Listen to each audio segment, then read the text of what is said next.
two white gilled mushrooms. This one is a parasol and this one's a dapperling. This one's called a white dapperling and is said to be edible. And this one is also said to be edible, but it can cause people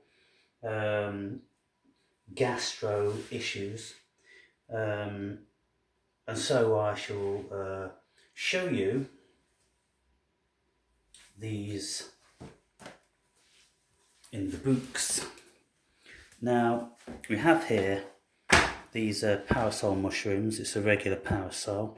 Then you've got the shaggy parasol, and then you've got this one, which you know, strangely enough, it isn't called anything significant. I mean, this one to me looks more shaggy than this one.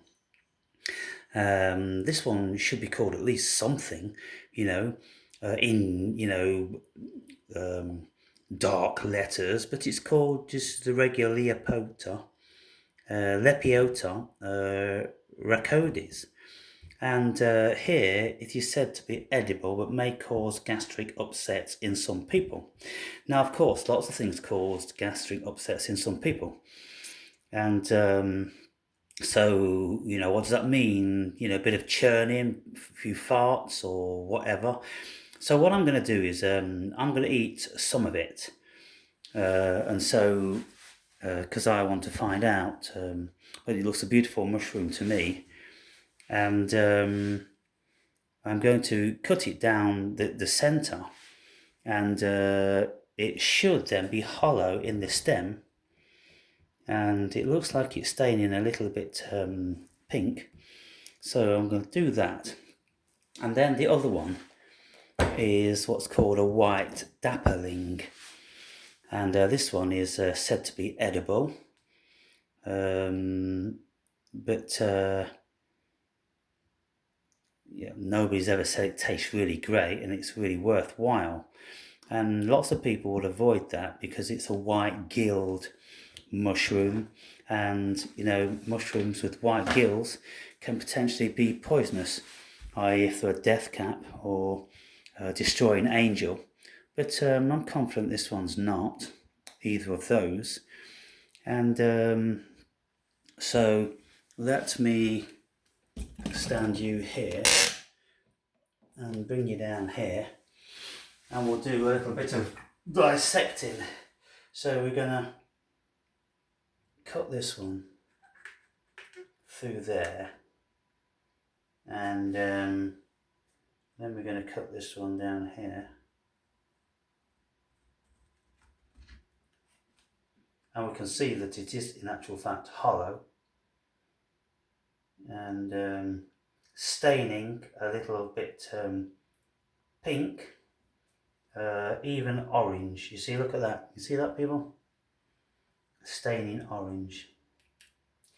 Now the shaggy parasol, that has that trait also, and so I'm going to well, it's got some maggots in here. We can see there's some maggots in there, and I'm wondering whether it is very maggoty inside. I don't think it would be because it's pretty young. And so we can see here that there are a few maggots which have come up from the stem around there, but in the flesh seems to be fine. And now with this one, this dapperling, I'm going to cut it open. It's a very, very light mushroom, and when you identify mushrooms, you have to take into consideration lots of things: the coloration and the smell and the gill variety. Now that one looks a very pleasant mushroom, and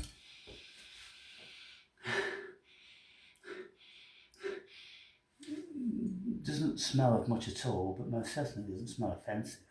And so, yeah, you know, I wouldn't have too much of a problem with eating that one if I was really hungry. But I've not done enough research on that to discern whether it's worthwhile. But this one here, I think I'm going to be frying up half of that and then tasting it and see what happens with the gastro thing. And well, they're the finds of the day. And for someone who is an amateur mycologist, then it's a very exciting time of the year to find all the different varieties and to learn about their habitat and then go back year after year to see if they're there. But of course, it takes a lot of research, like all things, people, if you're going to be confident and knowledgeable about these things. And so I've spent many hours scouting through these books for hundreds of mushrooms. And you know, I know a little bit about the subject, but of course it's a very massive subject. There are thousands and thousands of mushrooms, and that's what makes it exciting, because you're never going to run out of things to find. And you know, you can find certain mushrooms once in 5 years, and other people in other regions will find them all over the place.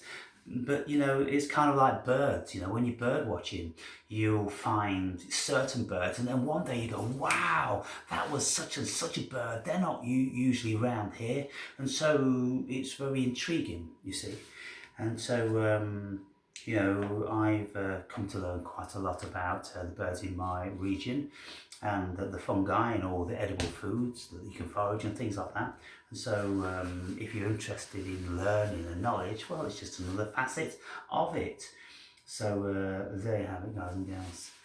Fungi season has begun.